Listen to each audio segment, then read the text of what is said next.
Եթերում լուրերի ժամն է, բարի երեկո։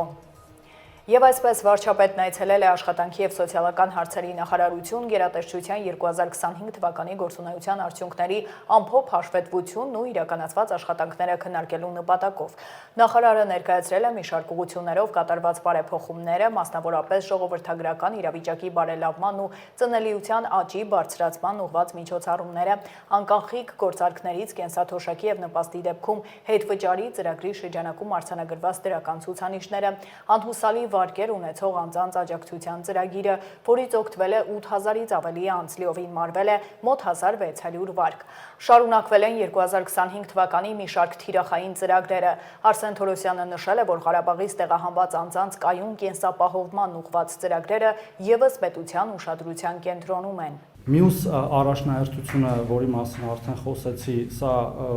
մի նորարարական լուծում է, որը թույլ է տալու վերջնականորեն փակել մեզ բոլորին հայտնի Փարոսի էջը, որը ոչ թե մեր ընտանիքներին աղքատությունից հանելուն է ըստ էության միտված եղել, այլ հավերժ պահելուն, դա իմ համոզմունքն է եւ մեր գնահատականը, ինչը փոխվում է այս նոր համակարգով, որի ժամանակ թե ի սկզբանե գնահատումն է ավելի շատ կենտրոնացած կարիքի վրա եւ ոչ թե կարգավիճակի, եւ թե աշխատունակ քաղաքացիների համար վերագրումների ինստիտուտով մենք եւ աշխատանք առաջարկելով նրանց ըստ էության դրթում ենք աշխատել եւ ոչ թե մնալ համակարգում, որտեղ եթե նրանք հրաժարվեն աշխատել մի քանի անգամ, նրանց եկամուտ է վերագրվելու անկախ ամեն ինչից եւ նրանք դուրս են գալու համակարգից եւ հետեւաբար իրենց ձեռնտու են լինելու աշխատելը։ Մյուս մեր կարևոր առաջնահերթությունից է եղել Ղարաբաղից տեղահանվածների բնակապահովման ծրագիրը եւ շարունակական աջակցությունների տրամադրումը դրամական միջոցներով, երկու ծրագրով 30,000-ների եւ 40+-երի։ Մենք հունվարի 1-ի դրությամբ ունեցել ենք արդեն 4012 շահառու ընտանիք, որ ստացել է հավաստագիր, բայց այս փետրվարի 1-ի դրությամբ արդեն ունենք 4404, այսինքն plus 400 մեկ ամսվա մեջ եւ իրացված 1932, սա հունվարի 1-ի դրությամբ է։ Մյուսը, որը ըստ էության վերջի մեր առաջնահերթությունն էր, անուսալի վարկերով ծրագիրն էր, 8000 ընդհանուր շահառու է եղել, տարբեր ամիսներին տարբեր, ընդամենը վերջնական մարված 1792 վարկով, այսինքն որ վերջնական մարվել են, բայց նաև ընթացքում եղել են դուրս գալ ծրագրից, որտեղ աշխատանք են կորցրել կամ այլ պատճառներով չեն բավարարել ծրագրի պայմաններին։ Ազգային ժողովի պաշտպանության և անվտանգության հարցերի մշտական հանձնաժողովի նիստում դրական եզրակացություն է տրվել զինվորական ծառայության և զինծառայողի կարգավիճակի մասին օրենքում փոփոխություններ և լրացում կատարելու նախագծին։ Պաշտպանության նախարար Սուրեն Պապիկյանն ասել է, որ նախագծով վերանայվում են պայմանագրային զինծառայողների պարտադիր ատեստավորման դեպքերը։ Պաշտպան հայրենյաց ծրագրով ծառայություն անցնող զինծառայողներն ատեստավորված են համարվելու ուսումնական փուլին հանձնվող քննությունների արդյունքներով, պայմանով, որ զինծառայողը նշանակվել է ստացած զինվորական մասնագիտությանը համապատասխանող զինվորական պաշտոնի։ Իսկ ռազմաուսումնական հաստատություններն ավարտած եւ համապատասխան սպայական պաշտոնի նշանակված զինծառայողներն ատեստավորված են համարվելու ռազմաուսումնական հաստատության ավարտական քննությունների արդյունքներով։ Երկու դեպքում էլ հավելավճարը հաշվարկվելու է պաշտոնի նշանակելու օրվանից։ Պապիկյանի խոսքով սա հերթական քայլն է դեպի պրոֆեսիոնալ բանակ։ Ներկայումս պաշտպան հայրենյաց ծրագրով 4000-ից ավելի պարտադիր զինծառայողներ անցել են պայմանագրային զինվորական ծառայության եւ հոսքն ավելացնում են միտոմոնի, որի կապակցությամբ առաջարկվում է պաշտպան հայրենյաց ծրագրով հնգամյա առաջին պայմանագրի ժամկետը լրանալուց հետո 2 կամ 5 տարով հերթական պայմանագիր կնքող զինծառայողների համար եւս նախատեսել պայմանագրի ժամկետի ավարտից հետո պատվովճար ստանալու հնարավորություն։ 2 տարվա դեպքում 1.5 միլիոն, 5 տարվա դեպքում 5 միլիոն դրամ։ Առաջարկվող կարգավորման նպատակն է լրացուցիչ նյութական մոտիվացիա ստեղծել հիմնականում 24-25 տարեկան զինծառայողների համար շարունակելու պայմանագրային զինվորական ծառայությունը, նրանց դիտարկելով որպես արհեստավարժ զինված ուժեր ունենալու կառավարության տեսլականի հիմնական կրողներ, որոնց փաստացի աշխատանքային գործունեությունը կապվում է զինված ուժերում պայմանագրային զինվորական ծառայություն անցնելու հետ։ Ընդ որում, առաջարկվող կարգավորման առաջընթաց տեսլականը նաև այն է, որ արդեն իսկ երկրորդ պայմանագրից հետո առավելագույնը 30-ամյա տարիքում ունենալով մինչև 10 տարվա զինվորական ծառայության ստաժ նշված զինծառայողների մեծամասնությունը կրկին կշարունակի զինվորական ծառայությունը։ Վազգեն Սարգսյանի անվան ռազմական ակադեմիան ավարտողները ինչպիսի գնահատականներ կստանան, այդ գնահատականները կհամարվեն նաև ատեստացիայի արդյունքներ եւ ըստ այդմ կբարձրանա իրենց աշխատավարձի չափը։ Պաշտպան հայրենյաց ծրագրի մեջ ընդգրկված մեր զինծառայողները, ովքեր 18-ից 20 տարեկանները, ովքեր 6 ամիս ուսումնական զորամաս անցնելուց հետո հանձնում են քննություն, այս քննություններն են լինելու դիֆերենցված, այո, եւ այդ քննության արդյունքները դառնում են նաև ատեստացիայի արդյունքներ։ Ստացվում է, որ Եթե մասնագիտությունը չի փոխում, եթե չի փոխում մասնագիտությունը, այո։ Ստացվում է, որ տեսեք, նոր ավարտ լեյտենանտը առնվազն ստանում է 230-250 հազար դրամ աշխատավարձ, չէ, Վազգեն Սարգսյանի անվան ռազմական ակադեմիան ավարտելուց հետո։ Եվ եթե նրա քննության արդյունքները գերազանցեն իր աշխատավարձին 230 կամ 250 հազարին, նա գումարում է նաև 475 հազար աշխատավարձ։ Չէ, կներեք, 475 հազար, սպաների համար այդքան է գերազանցի արդյունքը, եւ խնդրեմ, սիրելի հայրենակիցներ, պատկերացրեք, թե ինչ մոտիվացիոն հիմք է ստեղծվում մեր երիտասարդներին, որպեսզի ընտրեն այս մասնագիտությունը։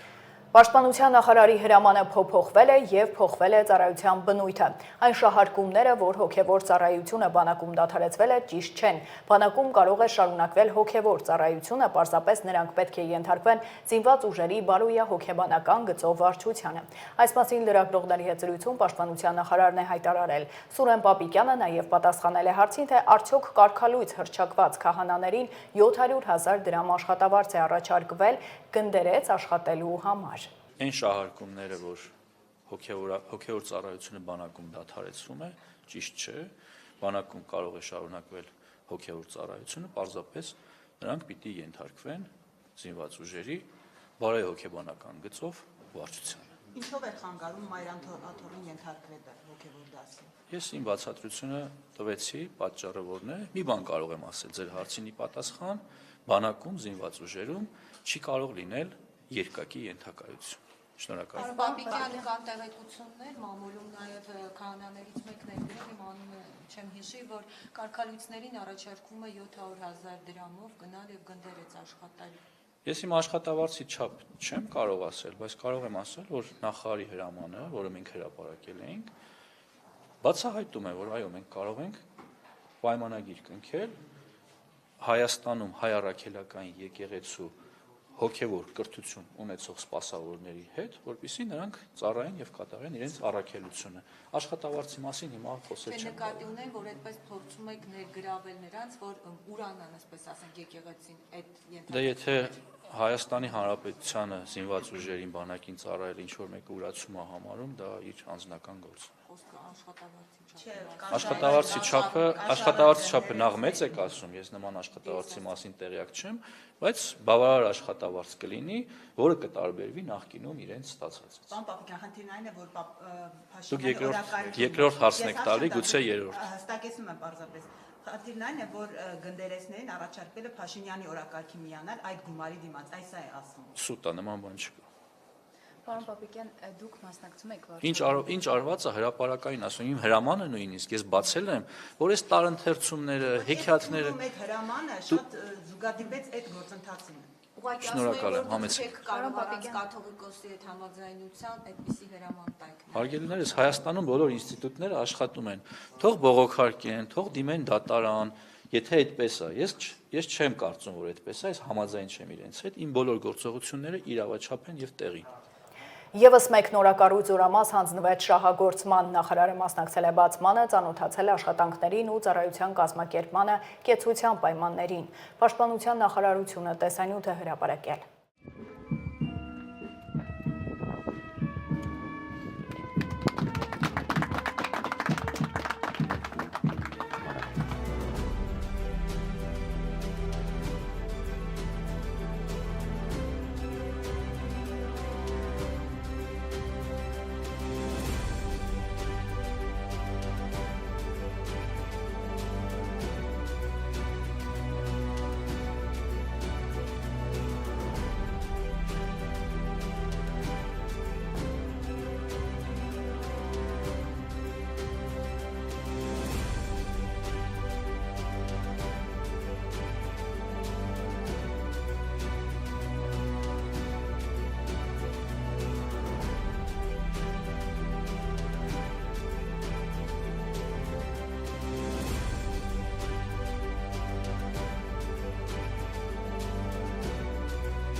Շարունակենք, ինչ պայմաններով եւ երբ կբացվի հայ-թուրքական սահմանը, էկոնոմիկայի նախարարը հուսով է, որ առաջիկայում լավ լուրեր կլինեն։ Լրագրողների հետ հանդիպանը Գևորգ Պապոյանն ասել է, որ շատ լավ է, որ Թուրքիան մեր նվազագույնը տնտեսապես ամենամեծ հարևանն է, իր հնայի ծավալով կա հնարավորություն սահմանը բացելու։ Հիշեցնեմ, Մարգարայի կամուրջն արդեն լիարժեք պատրաստ է սահմանի բացմանը։ Ստեղծվել են բոլոր պայմանները թե մաքսային, թե սահմանապահ ծառայությունները լիարժեք մատուցելու համար։ Նախարարը նաև պատասխանել է հարցին, ինչու հայկական ծագման արտադրանք չկա, որն արտահանվել է Ադրբեջան։ Ադրբեջանական ծագման երկու արտադրանք կա, ըստ էության, որ եկել է Հայաստան, բենզինը եւ դիզելային վառելիքը, հայկական ծագման արտադրանք չկա, բայց կողմերը փոխանակվել են այդ ցանկերով եւ գործարար միջավայրը այդ թվում նաև իրենք են մեզ երկար ցանկ տվել եւ մենք իրենց եւ գործարար միջավայրը կարծում ենք որ ժամանակի ընթացքում կարձագանքի հիմա ինչն է պատճառը պատճառները տարբեր են սկսած նրանից որ շուկաները դեռևս միմյանց բավականին անծանոթ են ինչպես մեր շուկան իրենց համար այնպես էլ իրենց շուկան մեր համար Եվ սրա համար իմ կարծիքով պետք է ժամանակ եւ դա այնպիսի գործընթաց է, որը ավելի շատ բնականաբար գտնվում է մասնավոր հատվածի դաշտում։ Պետությունը ստեղծում է պայման, քաղաքական պայմանավորվածություններով, ճանապարհի բացվելով, երկաթուղու գործելով եւ այլն։ Հիմա մենք այդ պայմանների մի զգալի մասը ստեղծել ենք, բայց դեռ ամբողջությամբ ստեղծված չի։ Օրինակ ուղիղ երկաթուղային հաղորդակցություն դեռևս չկա, բայց դուք շատ լավ գիտեք, որ այդ ուղղությամբ աշխատանքը կա ու կլինի դա մի քանի տարի անց ակնհայտ է, չէ։ Երկրորդը դες նկատվում թրիփի գործարկումը։ Մինչև այդ իհարկե կարող է նաև այլ գործիքակազմել աշխատի կամ ուղիղ հաղորդակցություն ճանապարհների, չնայած մենք բացել ենք, դեռևս օրինակ իրենք չեն օգտվում մեր ճանապարհներից, որովհետեւ ապրանք Հայաստանի միջոցով ընթանենք տանենք Թուրքիա կամ հակառակը։ Այնպես որ սա մի գործընթաց է, որը ժամանակատար է, բարդ է։ Դեզանից ոչ մեկ 2 տարի առաջ Իսկ 2 տարի առաջ երբ որ բոլորը խոսում էին նրա մասին, որ կարող է լինի ամեն պահի կարող է լինի պատերազմ, հիմա բոլորը խոսում են նրա մասին, թե ինչի օրինակ այս կամ այն ապրանքը չի վաճառվում կամ դեռ չի վաճառվել, ես կարծում եմ, որ սա արդեն շատ լավ է, որովհետև ես շատ լավ հիշում եմ 2 տարի առաջ, երբ որ նշանակվում էի նախարար, հիմնական խոսակցությունը նրա մասին էր, թե կլինի օրինակ նոր հարձակում, թե չի լինի։ Իսկ հիմա հիմնական խոսակցությունը նրա մասին է, որ ինչ ապրանքը հնարավոր է վաճառել կամ չվաճառել եւ բենզինի գինը ենթադրենք ինչքանով իջավ կամ չիջավ։ Ես կարծում եմ պատերազմից խաղաղության խոսակցությունը արդեն իսկ ֆանտաստիկ է, խաղաղության օգուտների մասին խոսակցությունը շատ լավ խոսակցություն է եւ բնականաբար պետք է ավելացնենք, որպեսզի մաքսիմալ շատ օգուտներ ունենանք։ Չպետք է թերագնահատենք այն ինչ որ մենք ունենք։ Ամենամեծ արդյունքը նա է, որ այսօր պատերազմի հավանականությունը մոտեցված է 0-ի, այնինչ 2 տարի առաջ դա շատ բարձր էր։ Եվ այսօր մենք խոսում ենք խաղաղության մասին արդեն, եւ նաեւ այդ խաղաղության արդյունքը դուք տեսել եք մեր տարբեր որոշումներում, այդ թվում է օրենսդրական որոշումներում եւ այսպես շարունակ, եւ արդյունքները դրանք կտեսնենք, որովհետեւ 1 տարի առաջ ոչ մեկ չէր պատկերացնում, որ Հայաստանն ու Ադրբեջանը առևտուր կանեն։ Դուք էլ չեք պատկերացնում։ Հետևաբար այդ ամեն ինչի համար պետք են ժամանակ եւ որովհետեւ դրանք երկարատև բարդ գործընթացներ են, հեշտ չեն։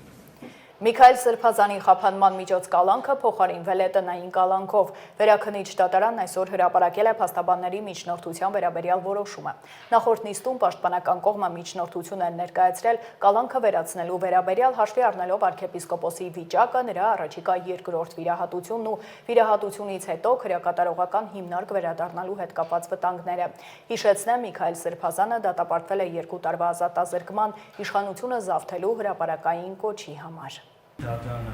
լսելով բոլորի որոշումները որոշում է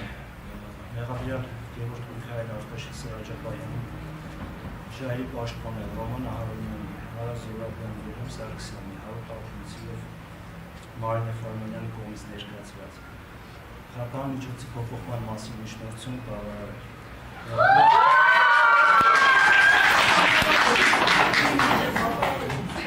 Մեղադրյալ Գևորգ Միքայել Արտաշեսի Աջապայանի նկատմամբ կիրառված խաղաղ միջոց կանալի փոխել և նրա նկատմամբ որպես հայրենական խաղաղ միջոցներ համակցված կիրառել տնային կալանքը բնակության հասցեն քաղաքի ժողովի փողոց 6,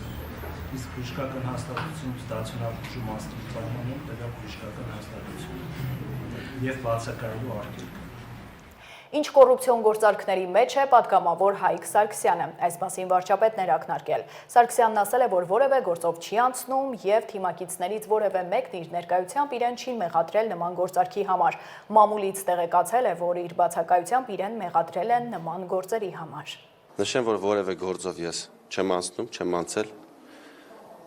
Քաղաքացիական պայմանագրի կուսակցությունը որևէ քննարկման ժամանակ համենայն դեպս իմ ներկայությամբ որևէ մեկ ինձ չի մեղադրել կոռուպցիոն որևէ սխեմայի կամ գործարքի կամ երևույթի մեջ։ Ես մամուլից տեղեկացել եմ, որ ըստ մամուլի հրապարակումների իհարկե որոշ վարչության անդամներ իմ բացակայությամբ ինձ մեղադրել են որևէ կոռուպցիոն կամ ոչ կոռուպցիոն ինչ-որ գործերի մեջ։ Նշեմ, եթե այդպիսի բան եղել է, դա քաղաքացիական պայմանագրի կուսակցության կանոնադրության կոպտագույն խախտում է, որովհետև քաղաքացիական պայմանագրի կուսակցության կանոնադրության 21-րդ հոդվածի 7-րդ կետը հստակ ասում է, որ կուսակցականը իրավունք ունի ներկա գտնվելու իր հարցի քննարկմանը եւ պետք է ապահովի քննարկվող հարցի վերաբերյալ իր կարծիք արտահայտելու հնարավորությունը։ Իմ այս իրավունքը չի պահպանվել, եթե նորից եմ կրկնում իմ բացակայությամբ որևէ մեկը ինձ մեղադրել է կամ փորձել է վարչապետի մոտ տպավորություն ստեղծել, որ ես կոռուպցիաներ եմ կամ որևէ կոռուպցիոն սխեմայի մեջ ներգրավված եմ։ Նշեմ, որ չկա, ես առաջին անգամ եմ լսել այդ մասին մամուլից։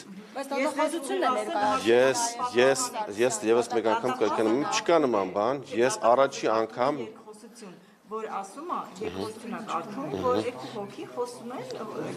ոչխարների արտահանման գործով, ասում են դե Հայկ Սարգսյանն էլ է եղել, ականնով են ասում, խոսքով ասել են, որ դուք էլ եք եղել այդ գործի մեջ, նույնիսկ կանչել են վերև պարտքեն հրավիրել։ Չկա նման բան, դա սուտ է, կեղծ է, որևէ մեկը ինձ ոչ այդ գործով, ոչ որևէ այլ գործով երբևէ չի կանչել, չի լսել, չի ներգրավել։ Ես դրան մասին առաջին անգամ լսել եմ մամուլից։ Հնարավոր է այդ մարդիկ խոսակցության ընթացքում, գաղտնալսման ընթացքում, տասնյակ կամ հարյուրավոր անձանց անուններ տան խոսակցության ընթացքում։ Խոսեն պատգամավորներից, դատախազներից, քննիչներից, այլ անձանցից, բիզնեսմեններից։ Դա չի նշանակում, որ այդ անձինք ներգրավված են այդ գործում։ Եթե մարդիկ եղել են, չկա որևէ դավ, համենայն դեպս եթե կայս դրա մասին տեղյակ չեմ, ու որևէ հարց նման չի քննարկվել եւ չի քննարկվում։ Ես եւս մեկ անգամ ցանկանում եմ ասել։ Ես առաջի անգամ եմ լսում ոչ որևէ նման գործ, ես անգամ չեմ լսել։ Եթե կա նման մեղադրանք, կխնդրեմ գործընկերներին հրապարակել դրանք։ Եթե վարչության նիստի ընթացքում քննարկվել է հարցեր, որ ինչ-ինչ մեղադրանքներ են հնչել իմ հասցեին, ես խնդրում եմ հրապարակել դրանք։ Եվ բոլորին պարզ կդառնա, որ այդ նիստերի բովանդակության հրապարակումը ուղիղ բխում է իմ շահերից։ Ինչ է ասում Փաշինյան, ասում է այս ամբողջ պատմությունը ընդամենը մեկ բանի մասին է, որ քաղաքացիական պայմանագրերը իր անդամների ոչ կանոնավոր կոռուպցիոն տեսանկյունից խնդրառույց գործողությունները չի հանդուրժելու։ Սա ասել է ձեր մասին հարցին ի պատասխան։ Ես չեմ կարծում, որ դա ինձ է վերաբերվում։ Եթե ինձ վերաբերվեր, կլիներ կոնկրետ գործողություններ, կլիներ կոնկրետ գործ, ես նորից եմ կրկնում, ես ազգային ժողովի պատգամավոր եմ, եթե իմ նկատմամբ որևէ գործ լինի, դա պետք է լինի հրապարակային, դրա մասին պետք է իմանան ազգային ժողովը եւ բոլորը, եւ հանրությունը, եւ լրատվամիջոցները, այսինքն դա պետք է քննարկվի նաեւ ազգային ժողովում, դրա մասին պետք է լինեն հրապարակումներ։ Չկա որևէ ոչ մի բան չկա ձեր դեմ։ Տեսեք, դուք հիմա ինչ եք ուզում, որ ես պատասխանեմ։ Չկա, ես որևէ գործով չեմ անցնում, որևէ կոռուպցիոն գործով չեմ անցնում։ Գտնում եմ, որ հեղափոխությամբ իշխանության եկած թիմը եւ թիմի ներկայացուցիչները իրավունք չունեն երբևէ ներգրաված լինեն որևէ կոռուպցիոն սխեմայի մեջ։ Ես դա դատապարտել եմ, դատապարտում եմ եւ մշտապես դրա մասին խոսել եմ կուսակցությունում, ցավալի է, որ կան գործընկերներ, ովքեր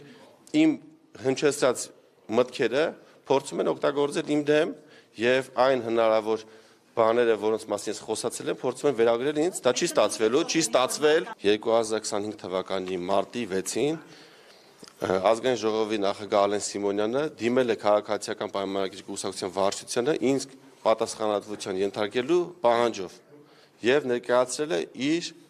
հիմնավորումները կամ իր հիմքերը, ինչու է նա նման բան պահանջել։ Ինձ հրավիրել են քաղաքացիական պայմանագրի կուսակցություն, ամիսներ շարունակ այդ հարցը քննվել է եւ կայացվել է որոշում, ինչի մասին վարչապետը ասաց, ինչը ես չեմ ընդունում։ Ես ընդունում եմ, որ իմ գործունեության հետևանքով այո պետք է քաղաքացիական պայմանագրի կուսակցությունը ինձ առնվազն շնորհակալություն հայտներ եւ դուք ասեցիք նաեւ կարող էր մեդալ տալ դեմ չէ լինի, բայց ես ստացել եմ խիստ նկատողություն, ինչը ես չեմ կարող ընդունել եւ եթե կան փաստեր, որոնք հակառակի մասին են վկայում, կխնդրեմ դրա մասին հրապարակեն, ես առիթ կունենամ ավել պատասխանելու, բայց այս պահին չեմ ուզում բացել այն քննարկումը, որը տեղի ունեցել ամիսներ շարունակ, եթե կլինեն սրա հետ կապված հարցեր կամ կլինեն գործընկերներ, ովքեր կորոշեն կամ կասեն, որ եկեք ամբողջությամբ հանրայնացնենք, ես միայն ուրախ կլինեմ։ Շնորհակալ եմ շատ։ Այժմ առաջարկում եմ ծանոթանալ աշխարհում կատարվող իրադարձություններին։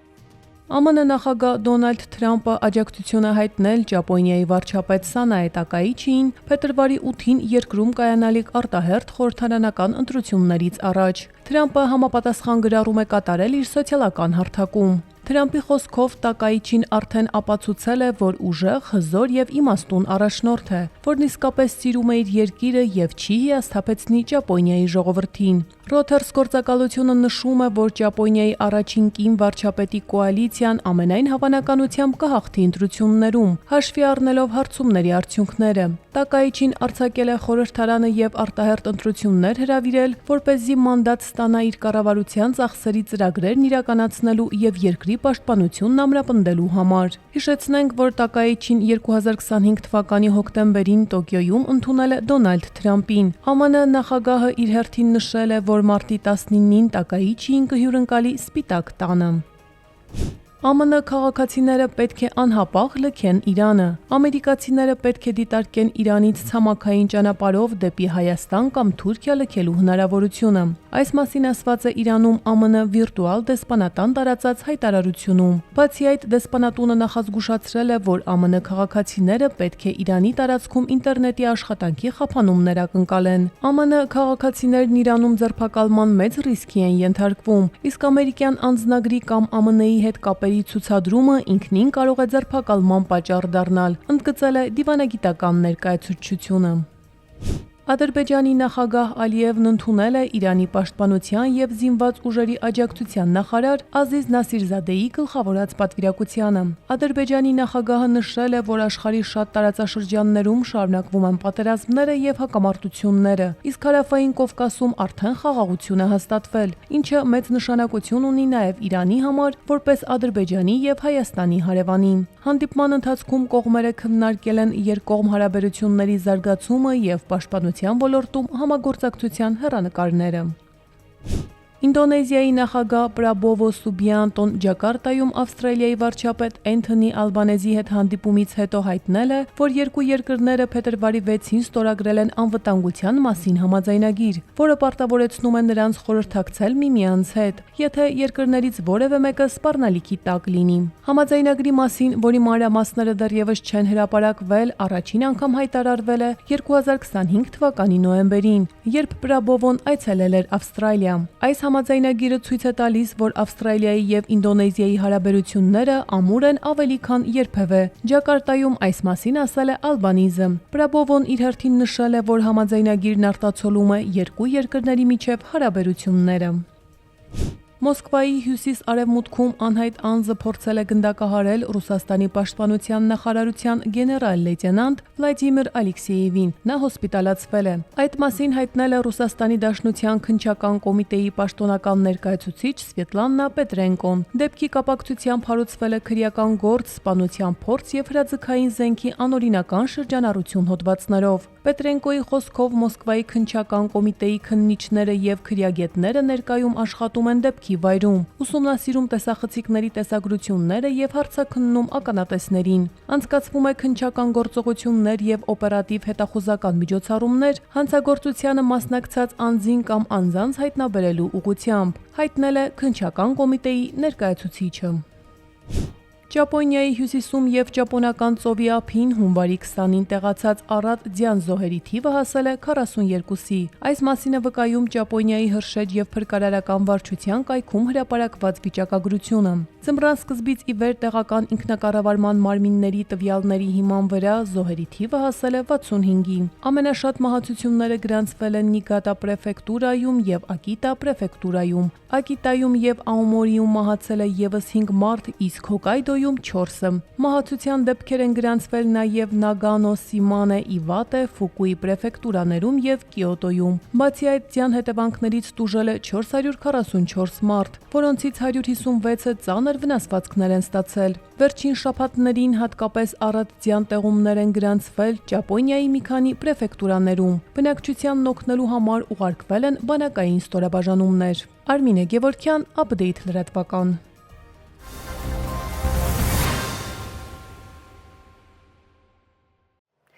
Շարունակենք միջազգային սուրհանդակային առաքանուց հայտնաբերվել է հաշիշի յուղ տեսակի թմրանյութ, պետեկամուտների կոմիտեի տեսանյութը։ Քաղաքացիներին թմրամիջոցների եւ հոգեմետ նյութերի վնասակար ազդեցությունից զերծ պահելու, ինչպես նաեւ դրանց ապօրինի շրջանառության եւ մաքսանեկության դեպքերը կանխելու ուղղությամբ պետական եկամուտների կոմիտեն շարունակում է սկզբունքային պայքարը։ Օրերս պետական եկամուտների կոմիտեի մաքսանեկության դեմ պայքարի վարչության, արտաքին տնտեսական գործունեության մաքսային սպասարկման եւ հսկողության վարչության, ինչպես նաեւ ազգային անվտանգության ծառայության, տնտեսական անվտանգության եւ կոռուպցիայի հակազդման գլխավոր վարչության աշխատակիցները համատեղ ապավեն տերմինալ Փակbaşնտիրական ընկերության մաքսային հսկողության գոտում զննության են ենթարկել Միացյալ Նահանգներից Հայաստանի Հանրապետություն ներմուծված միջազգային սուրհանդակային առաքանին։ Հիշել առաքանու մեջ բացի անձնական օգտագործման իրերից ու առարկաներից հայտնաբերվել է շուրջ 1130 գրամ քաշով հաշիշի յուղ տեսակի թմրամիջոցի պարունակությամբ թիթեղյա տարա։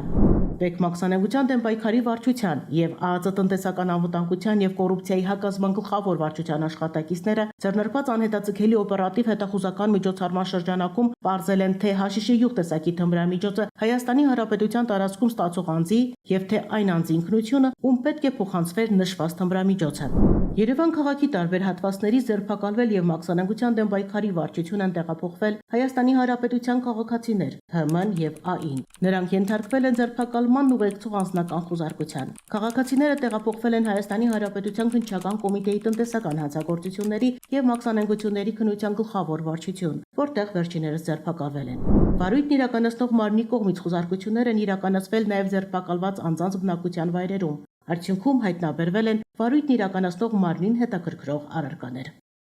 Փետրվարի 3-ից 6-ը Ռոստոտրուդնիչեստվայի եւ Երևանի ռուսական տան աջակցությամբ տեղի է ունեցել Ռուսաստանի ֆուտբոլային միության եւ Ռուսաստանի ֆուտբոլի պրեմիեր լիգայի ներկայացուցիչների այցը մեր երկիր։ Ծրագրի ավարտին կայացել է Արարատ 73 գեղարվեստական ֆիլմի պրեմիերան, որը նվիրված է խորհրդային անվանի ֆուտբոլիստ եւ մարզիչ Նիկիտա Սիմոնյանին, որը կարևոր դեր է խաղացել Երևանի Արարատի եւ խորհրդային ֆուտբոլի պատմության մեջ։ Ռուսական պատվիրակությունը եւս ներկա էր ֆիլմի պրեմիերային։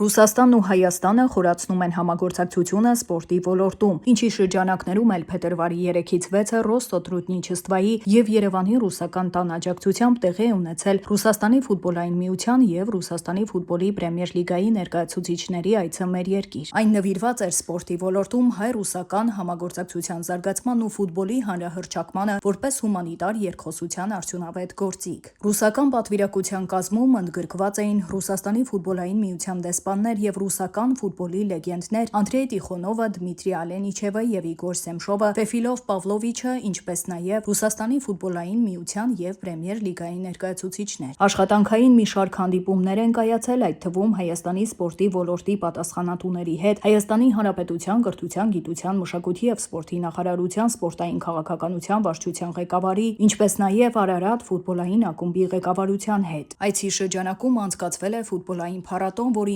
ընթացքում ռուս ֆուտբոլիստները վարպետության դասեր են անցկացրել Արարատ ակումբի ակադեմիայի սաների համար։ Ծրագրի հիմնական իրադարձություններից մեկն էլ Երևանի ռուսական տանը կազմակերպված մամուլի ասուլիսն էր, որը նվիրված էր միջազգային սպորտային երկխոսության զարգացմանը։ Ռոստոտրուդնիչեստվայի ղեկավարի տեղակալ Իգոր Չայկան կարևորել է Ռուսաստանի ֆուտբոլային միության եւ Պրեմիեր լիգայի ներկայացուցիչների այցը Հայաստան։ Ներկաներն էլ շեշտեցին, որ այն վառ օրինակ է, թե ինչպես կարող է սպորտը դառնալ ժողովրդական դիվանագիտության արդյունավետ գործիք։ Միջոցառման ընթացքում ներկայացվեց նաև խորհրդային ֆուտբոլի ամենանշանակալի գավաթներից մեկը՝ Բյուրեխիա ԽՍՀՄ գավաթը, որը Երևան էր բերվել Արարատ 73 ֆիլմի պրեմիերայի առիթով։ Իգոր Չայկայի խոսքով սպորտային համագործակցությունն ունի լուրջ ներուժ երկու երկրների միջև հումանիտար կապերի ամրապնդման համար, հատկապես երիտասարդության հետ աշխատանքի ուղղությամբ։ Նա նաև ընդգծել է, որ Նիկիտա Սիմոնյանի մասին ֆիլմի պրեմիերան այցին տվել է առանձնահատուկ խորհրդանշական նշանակություն։ Մեր այստեղ գտնվելու մյուս կարևոր նպատակը, ինչպես արդեն նշեցի, սկզբում մեր դրոշակակիր մրցաշարի աջակցությունն է։ Խոսքը Հայաստանի սահմանամերձ համայնքների երեխաների համար անցկացվող ֆուտբոլային մրցաշարի մասին է։ Նվիրված հայկական ֆուտբոլի լեգենդ դարպասապահ Ռոման Բերեզովսկու անվան մրցանակին։ Այս մրցաշարն անցկացնում ենք արդեն 4-րդ տարին։ Անցած տարի, օրինակ, մեր ընտրական փուլում մասնակցել է 8000 երեխա եւ դեռահաս։ Այնուհետև 3 օրով բոլոր թիմերին հավաքել ենք Հայաստանի քաղաքներից մեկում, որտեղ արդեն միմյանց հետ մրցել են իրենց խմբերում հաղթած 10 թիմերը։ Մրցաշարը հաջողությամբ զարգանում է։ Իհարկե լավ եմ պատկերացնում, թե որքան նշանավոր ֆուտբոլիստներ են դաստիարակել այս բազան։ Բավական է հիշել Խորեն Հովհաննիսյանին եւ Նիկիտա Պավլովիչ Սիմոնյանին, ով ցավոք անցյալ տարի հեռացավ կյանքից։ Շատերը սպասում էին, որ 2026 թվականին կնշվի նրա 100-ամյակը, սակայն ցավոք այդպես չստացվեց։ Բաց մամուլի ասուլիսի ժամանակ ներկաներին հնարավորություն տրվեց հարցեր ուղղել Ռուսաստանի ֆուտբոլի Պրեմիեր լիգայի ներկայացուցիչներին, ստանալ իրենց հուզող հարցերի պատասխանները։ Գիտեք, իմ ֆուտբոլային կարիերան այնքան երկար էր, որ այն ձգեցի մինչև վերջին պահը։ Գրեթե մինչև 41 տարեկանը խաղացի։ Այդ ընթացքում բնականաբար բազմաթիվ գոլեր եմ բաց թողել, սակայն ցավոք հենց այդ պահը հստակ չեմ հիշում։ Ծրագրի ավարտին կայացավ Արարատ 73 գեղարվեստական ֆիլմի պրեմիերան, որը նվիրված է խորհրդային անվանի ֆուտբոլիստ եւ մարզիչ Նիկիտա Սիմոնյանին, ով կարևոր դեր է խաղացել Երևանի Արարատի եւ խորհրդային ֆուտբոլի պատմության մեջ։ Ռուսական պատվիրակությունը եւս ներկա էր ֆիլմի պրեմիերային։ Արարատ 73 գեղարվեստական ֆիլմի ռեժիսոր Մհեր Մկրտչյանի խոսքով այս ֆիլմի իրական հերոսների կատարած սխրանքների շնորհիվ մինչև այսօր սերունդներ են դաստիարակվում եւ այս ֆիլմին մոտեցել են մեծ պատասխանատվությամբ։ Ներկաներն էլ ֆիլմը համարում են հաջողված ու կիսվում տպավորություններով։ Արարատ 73-ը դա լեգենդներ են, որոնց վրա որ սերունդներ են մեծացել եւ Արարատ 73-ի մասին պատմել սերնդեսերունդ եւ իհարկե սուտ կասեմ, որ ասեմ չէի վախենում կպնել այս թեմային։ Ժամանակակից միջազգային պայմաններում սպորտը շարունակում է մնալ համընդհանուր լեզու, որը նպաստում է վստահության ձևավորմանը եւ բացում լրացուցիչ հնարավորություններ երկրների միջև հումանիտար համագործակցության եւ կառուցողական երկխոսության զարգացման համար։ Հիմքն ամուր դրված է, փաստում են միջոցառման կազմակերպիչներն ու ընդգծում, երկու երկրների միջև խորացված համագործակցությունը շարունակական է լինելու։ Եվ եղանակ վաղը գիշերը փետրվարի 8-ից 11-ը ժամանակաժամանակ սպասվում են կարճատև տեղումներ անձրևի եւ ձնախառան անձրևի տեսքով։ Օդի ջերմաստիճանը կբարձրանա 4-ից 6 նիշով։ Այսքանը դուք դիտում եք Update լրատվականը, մաղթում եմ հաճելի հանգստյան օրեր, հաջողություն։